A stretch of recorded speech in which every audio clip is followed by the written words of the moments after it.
Hello everyone, welcome to my channel. I hope everyone is having a wonderful day. Before starting the video, please go ahead and hit the subscribe button and give this video like up. 1. Moonlight on the Côte d'Azur. Restless hush blankets Aristotle Dumas's clifftop estate in the French Riviera. Miles of sculpted boxwood labyrinth glisten under a marmalade moon, and the Mediterranean whispers against jagged rock far below. The Genoa City contingent, persuaded, bribed, or tricked into Cane Ashby's clandestine, reawakening retreat, have surrendered their phones, their news feeds, even their sense of what day it is. By the time the camera glides across the powder blue marble terrace, it is well past midnight. Guests with insomnia wander like half-spelled ghosts, lulled by salt air and the distant throb of a private yacht. Yet one figure cuts through the silver haze with purposeful strides. Devon Winters, crystal tumbler of ancient cognac in hand, eyes narrowed, not at the stars, but at the dark possibility that every hedge conceals a fresh betrayal. Devon's nerves hum louder than the cicadas. Too many oddities have piled up in 48 hours. Cane's sudden adoption of the alias Aristotle Dumas, the confiscated tech, the labyrinth tours that feel more like security sweeps than spiritual strolls. And above all, an unshakable sense that Cane is orchestrating this retreat less to heal old wounds than to reopen them for leverage. Devon may be in paradise, but he refuses to be anyone's captive audience, least of all a man with Colin Atkinson's DNA. Point 2. The road to France paved in red flags 48 hours earlier. Genoa City buzzed over Cane's glossy invitations, think European parchment, cobalt wax seal, and a cryptic tagline, leave behind the noise, rediscover power in stillness. Lily Winters defended her ex-husband's ambition as rebranding. Abby Newman rolled her eyes at another rich guy wellness gimmick. Victor Newman simply demanded that Newman Security audit the guest list. Devon accepted on a lark, and, if he is honest, a dash of competitive curiosity. A billionaire's life grows dull without the occasional chess match, but the instant he stepped onto French soil, the game board warped.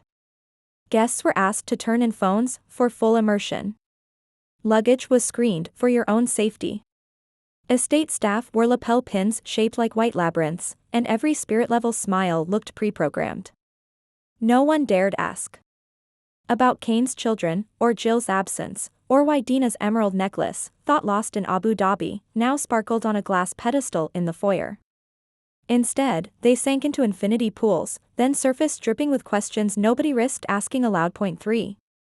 Enter Amanda Sinclair, velvet and steel high-heeled clicks slice through the silent maze like a metronome set to precision. Amanda Sinclair emerges beneath an arch of sculpted wisteria, ebony hair caught up with a silver comb that glints like a crescent blade. Gone is the immaculate courtroom charcoal. Tonight she wears liquid silver silk that mirrors moonlight. Can't sleep? She purrs, as if they are two old friends accidentally meeting in a Parisian patisserie, never mind that the air between them is booby-trapped with unspoken history. Devon straightens. The sight of Amanda still stirs the micro-expressions. He tries so hard to throttle guilt, nostalgia, a spark of something both reckless and tender, yet this is no reunion. Amanda's eyes, usually the calm of deep water, flash with volcanic heat. Devon registers the warning flare too late. By the time she reaches him, the temperature has shifted from Riviera balmy to legal brief Arctic. I assume you're doing midnight patrols, she says, making sure Cane's labyrinth doesn't morph into Colin's crime scene. The line is casual, but her emphasis on crime lands like a dart in Devon's conscience. Point 4. A question of trust. Devon fires first. You're sleeping in the guest wing while Cane snatches passports and stages impromptu safaris through his hedge. Art. Why? His tone drips with the authority of a man who signs six-figure checks before morning coffee. But Amanda is not on retainer tonight. Her laughter is short, sharp, like polished crystal cracking. You mean why I trust him after the way you shattered mine, she counters. Funny, trust used to be your currency. The blow is clean, surgical. Devon flinches, recalling the night Amanda flew home early and found Abby's perfume on his pillow, the guilt that haunted every conversation since. Months of therapy, charity galas, and performative self-improvement cannot erase the image of Amanda turning away, eyes scarlet with betrayal. He opens his mouth, perhaps to defend, perhaps to apologize, but she lifts a hand. Save the speech. Cane's transparent about wanting power. You wanted absolution without accountability. 5. Flashback, fracture lines in the heart soap opera. Flashbacks flood the screen, Amanda, champagne flute trembling, overhearing Abby's laughter echo from Devon's penthouse bedroom. Another, Devon begging at her door, voice ragged, while she labeled a suitcase with shaking hands. Another still, Amanda at Chancellor Park, ripping up 2 front-row gala tickets she had planned to surprise him with. Each memory is a tectonic plate shifting beneath tonight's confrontation. Trust, once cracked, never reforms in the same shape. Devon became obsessive about transparency, location sharing, selfie check-ins, yet Amanda perceived those as surveillance, not penitence. Tonight, she sees the same surveillance impulse in his interrogation about Cane. When a man starts with "tell me what you know," she remarks dryly, it's never curiosity. It's control dressed as concern. 6. The spark that ignites. Amanda's fury. Devon presses, voice silken but steely. Cane's playing a deeper game. Colin's fingerprints are all over the property shell companies he used to buy Abbott's old Chabot lab in Wisconsin. I think he's funneling something illegal through Arabasque Acquisitions, and your front row collateral. Amanda's eyes blaze. Collateral? I defended you in court while the world labeled me Hilary's doppelganger opportunist.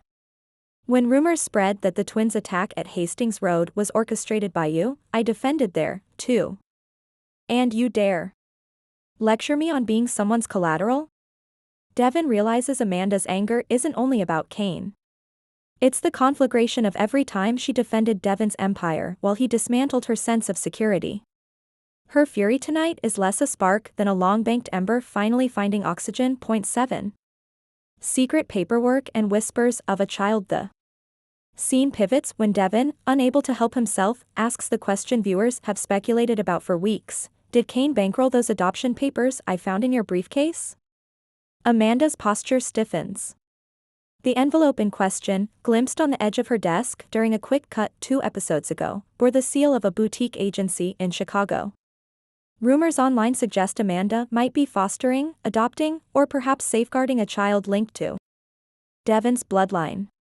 She now glares at him with a fury that chills bone. Even if that were true, she hisses, you forfeited the right to inquire about my future the moment you gambled with our past.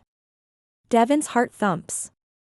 If there is a child in the equation, biological, adopted, or otherwise, his interference tonight could cost him more than Amanda's goodwill. But the query came out raw, unfiltered, and the damage is done. Amanda's lips flatten into a line sharp enough to draw blood. 8. Meanwhile in Genoa City, back home, the night shift at Crimson Lights sees Chelsea Lawson pacing between espresso machines, reliving Cane's earlier chance encounter. He had asked if anyone still remembered Colin's old coin collection, then winked as if sharing a private joke. The wink unsettled her. Cane rarely jokes about family curses. Chelsea promptly called Adam Newman, who now sits at Society sketching a theory board, Colin's forgeries, Dina's missing emeralds, acquisition of Chabot's lab, and Cane's sudden invitation to half of Genoa City's trust fund aristocracy. Adam senses a hostile takeover of something, not just financial but reputational. If Cane reveals skeletons, he could bankrupt multiple legacies in one livestream.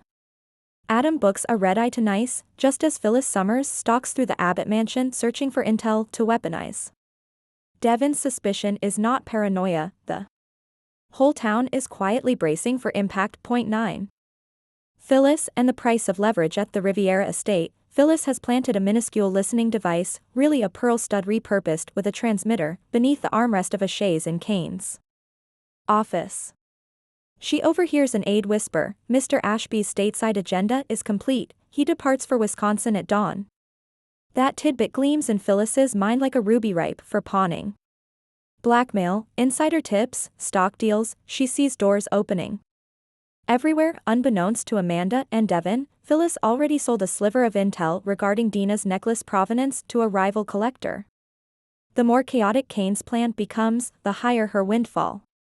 As she tiptoes away, her crimson nails click on marble, each step a vow to cash in before the house of cards collapses. Point 10. Lily, loyalty, and looming chaos. Lily Winters, occupying the guest suite 2 floors below, senses volcanic tension brewing. She can't shake the worry that Cane's grand gesture is less about rebirth and more about revenge on the corporate machine that once branded him a con artist. When she confronts Cane, he answers with a gentle smile and the cryptic phrase, "Everything unveils at sunrise." Lily telephones Billy Abbott, but service is jammed. She finds Abby instead, who confesses a nagging fear: what if Devon and Amanda's confrontation reignites their spark, and I'm the obstacle they both resent? Lily assures her friend, but her own heart pounds with dread. If Cane topples Chancellor's portfolio during Jill's absence, Lily's professiona